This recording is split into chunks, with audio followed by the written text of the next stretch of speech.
Shalom, Yasharala. This your brother Dawada, coming back at you with this here truth again. First and foremost, I want to give all praise, honor, and glory to Yahweh, Bahashim, Yahushua, Bahashim, Rakakwadash. Double honors to the apostles and elders of Great Millstone that taught us this truth and that rule well. And salutation and much love for you, I can push this truth and sincerity over the four corners of the earth and enduring afflictions to feed and edify the elect. So I want to jump into this here quick little video, which was inspired by a conversation, just talking through the spirit, But nevertheless, I want to get into this here quick lesson. In fact, let me start here.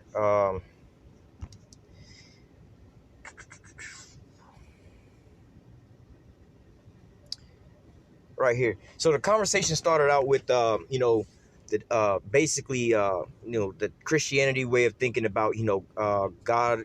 Let me get this as well. Where basically, God and the devil got into a fight, and the Most High cast the devil out of heaven and everything like that, and so on and so forth. Where, you have to understand that, man, too many precepts are coming to mind. What you have to understand is basically,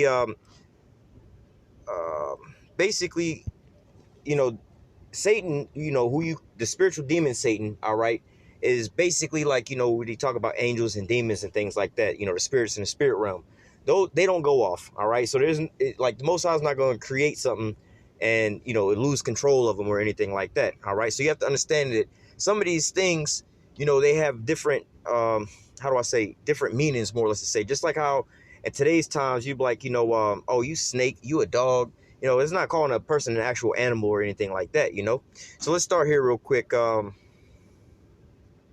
actually, before I get that, trying to line it up like a, how they say a song. This is Isaiah 14 and 12. It says, "How art thou fallen from heaven, O Lucifer, son of the morning? How art thou cut down to the ground, which did weakest the nations?" All right, and so, with modern day Christianity, they read this and they'll be like, oh, see, Lucifer was cast out of heaven. All right. Now let me go back to Jude. What is it? 1:6. It says, and the angels, Jude 1:6, and the angels which kept not their first estate, but left their own habitation, he hath reserved in everlasting chains under darkness unto judgment of the great day. So people will read things like this and say, oh, look, see, the devil and God was fighting, because the devil was rebellious and so on and so forth. So he was kicked out of heaven. All right, which this is not true. All right. So when we're reading in Isaiah 14 about, how art thou fallen from heaven, O Lucifer, son of the morning. All right. This is now when you go into the word Lucifer, it just basically means like the bright and morning star, the enlightened one. Like today, we'll talk about the Illuminati. All right. That's basically like who is translated into today's terms, or if you was to translate the word Illuminati, the enlightened ones, it's basically the light bearers, the same thing. All right. So those are the people that are in control right now. So when we just read in Isaiah 14, how art thou fallen from heaven, O Lucifer, son of the morning. All right. We have to understand is that the people that are in control of the earth right now are about to be taken out of control. All right. So this is what that was talking about in Isaiah 14, because as you continue reading on, all right, it says, which did destroy the whole earth. All right. And there is, other precepts in that chapter that would allude to these are actual people on the earth. Now we're reading here in Jude 1:6. It says, and the angels which kept not their first estate, but left their own habitation, hath he reserved in everlasting chains under darkness unto judgment of the great day. This is basically talking about the Israelites. All right. You can go back to Adam and Eve in the garden. Well, the Adamites in the garden. And, when basically they started listening unto, the serpent, the deceiver. All right. Basically, we fell out of that state from being, how do I say? So let me give you an example. You're at a job, right? You have a boss and your boss is telling you what to do and you always following directions, or you're on a football team, right? You play for the NFL, right? And, you following what the coach is saying and everything like this. But then one day you decide, look, he said, we're going to run this play. You decide to run a different play. He said, we're going to run this play. You try to run that play. He said, training is at this time. You don't show up on time. The game is on Sunday. You don't come to the game. So guess what you think they're going to do after a while? You're going to want to getting kicked off the team. So you could have been the biggest star and celebrity on the team, but now you done fell from being that big star to like, I'm the star quarterback. I got all this recognition and everything, this big, huge contract. But then now all of a sudden, or like a sponsorship for a boxer or something. You did something wrong, right? And then you got kicked out of your sponsorship. So you go from being the top celebrity or whatever, the top entertainer or whatever it is, and now you left that fame and that fortune. All right, that was what happened to us Israelites. All right, going back into the garden. All right, we was in control of everything at that point in time. But then when you read from after that, basically Israel, before even, basically, the Israelites, we were born in captivity in Egypt. 70 souls went in and we came out as a nation. All right. We were basically in the captivity, save for the time of King David, when and King Solomon, but for the most part, we were in captivity unto these heathen. All right. Like the scriptures say, the world was created for our sake. All right. But nevertheless, we fell from our first estate. All right. So those angels that fell wasn't talking about actual angels being kicked out of heaven. All right. That was talking about, us Israelites that, basically fell from that first estate from, being, how do I say, on one accord with the Most High, being, not to say at odds, but being basically on one accord with the Most High. We call on him. He comes and deliver us right then and there. But just like in Deuteronomy 28, let me grab that, or 32, Salakia. Deuteronomy chapter 32 and verse, let me start at verse 16. Well, let me start at 15. But Jezreel waxed fat and kicked. Thou art waxen fat, thou art grown thick, thou art covered with fatness. Then he forsook the power which made him and lightly esteemed the rock of his salvation. So this is what happened to us Israelites, right? So just going back again, now you're this big boxer or entertainer, you one of these new rappers, right? And they blowing your name up everywhere, this and that. You like the biggest rapper of all times, the biggest name and everything like that, man. Or prime example, Michael Jackson, right? Remember how much clout that he had? Like, oh, he's this and that, and so on and so forth. But apparently something happened, and they want to tarnish in his name. So now when his name comes up, people look at him, oh, no, we don't want nothing to do with that, right? This is what happened to us. Verse 16, they provoked him to jealousy with strange gods, with abominations provoked they him to anger. They sacrificed unto devils, not unto the Most High, to gods who they knew not, to new gods that came up newly, who your fathers feared not. Well, let me keep reading. Verse 18, of the rock that begot thee, thou art unmindful and have forgotten the power that formed thee. So again, let me translate it back. You're a rapper. You think that you got here because of, your fame and or your lyrics and everything like that. But ultimately, it was our sponsorship and our promotion of you and everything like that that put you into that superstar status. Now you want to come back and start cussing out the label and everything like that and exposing them for everything. All right, we're going to cut funding for your project. We're going to stop promoting you and everything else like that. If you think it's all on your talent, then go ahead and do it on your own, man. And this is how you see a lot of these celebrities basically go from, damn, they were so hot not too long ago, but now you can't even find them nowhere. They so-called fell off, right? This is what happened to us Israelites, the so-called, we were reading the fallen angels, right? So it says,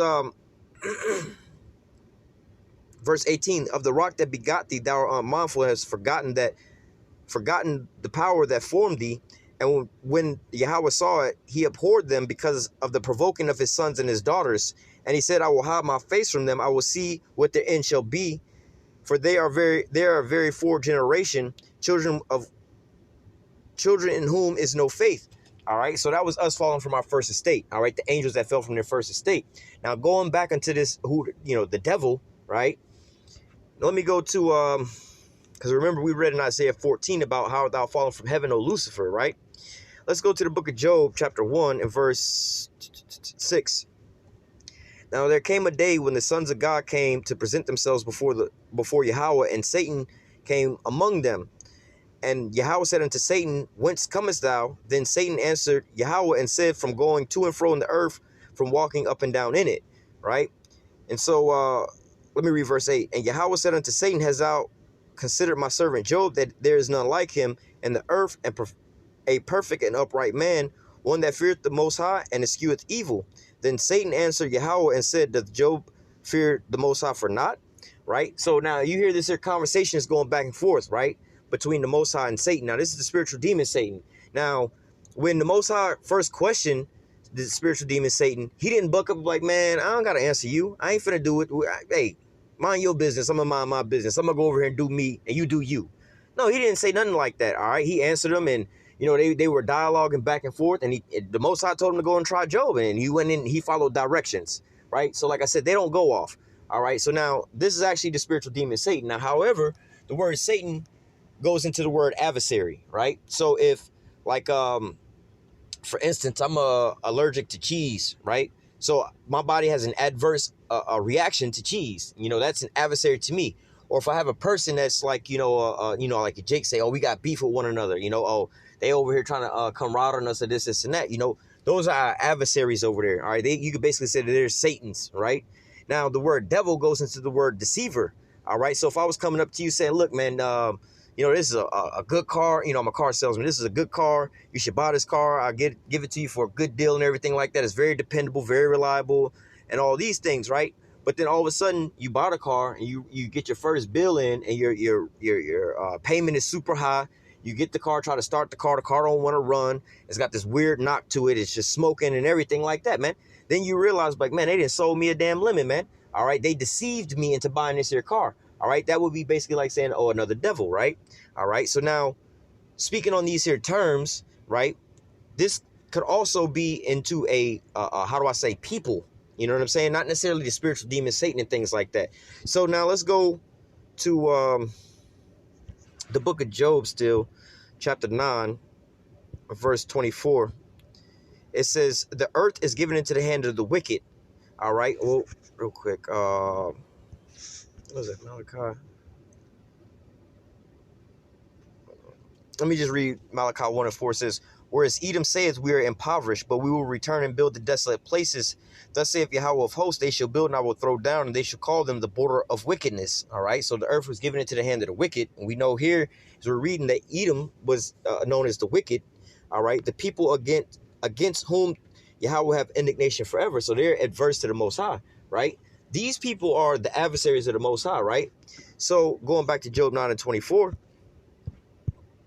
it says, the earth is given into the hand of the wicked. He covereth the faces of the judges thereof. If not, where and who is he? All right, so now let's see if this is an actual spiritual demon, Satan, or if these are actual people that are doing things like this around the earth. Because remember, the word devil being a deceiver, the word Satan going into an adversary of the Most High, and things like this. You have to ask yourself, all right, now is the place that we're living here on the earth right now. Hang on, I just had a precept slip from my mind I wanted to grab. You know what? Let me grab these other precepts real quick first before I forget about them. This is Revelation 6 and verse 4. And there went out another horse that was red, and power was given to him that sat thereon to take peace from the earth. So the earth was given into the hand of the wicked, and what did he wind up doing? Taking peace from the earth. All right, that they should kill one another, and there was given unto him a great sword. And then we can read that in Genesis chapter 27 and verse like 41. All right, that Esau's blessing was he was given a great sword. All right, so now once you go into these things and putting these, you know, connecting the dots, precept upon precept, line upon line, here a little, there a little. All right, then you start to understand, like, wait a minute. Now we know that the earth was given into the hand of the wicked, right? We do see people that are actually ruling the earth, an actual nation of people ruling the earth. All right, we can understand that, look, this is being played out by actual human beings, right? A group of people, all right? Or I can read verse 8. Now looked, and behold, a pale horse, and his name that sat on him was Death, and hell followed with him. And power was given unto him over the fourth part of the earth to kill with the sword, and with hunger, and with death, and with the beasts of the earth. So you have to go into a comparison of... Oh, man, that precept slipped my mind. You have to go into a comparison of what the Most High created the earth for. The earth was created to be inhabited, right? He told you, be fruitful and multiply, right? He told you how to, he gave you law, he gave us law, statutes, and commandments on how to live, all right? Dietary laws and things like that, all right? Oh, before it slips my mind, let me go ahead and grab this. Salaki, I should have wrote some of these precepts down, but it was just hot and heavy on my mind at the point in time. Let me start at verse 8. 2 Thessalonians 2 and 8. And then shall that wicked be revealed, whom the Lord shall consume with the spirit of his mouth, and shall destroy with the brightness of his coming. And right now, you know, the Lord has his prophets, his servants, the prophets out here, revealing his secrets unto the world, exposing Esau, man. All right, exposing who he really is, man. All right. It says, even him whose coming is after the working of Satan, with all power and signs and lying wonders, with all deceivableness of unrighteousness in them that perish, because they receive not the love of the truth, that they might be saved. All right, so look, he's coming with deceivableness. All right, lying wonders. All right, this people, they coming out telling you lies about everything, right? Okay, I got one more I wanted to grab before it slipped my mind. Where's it at? 1 John 6, I think. No.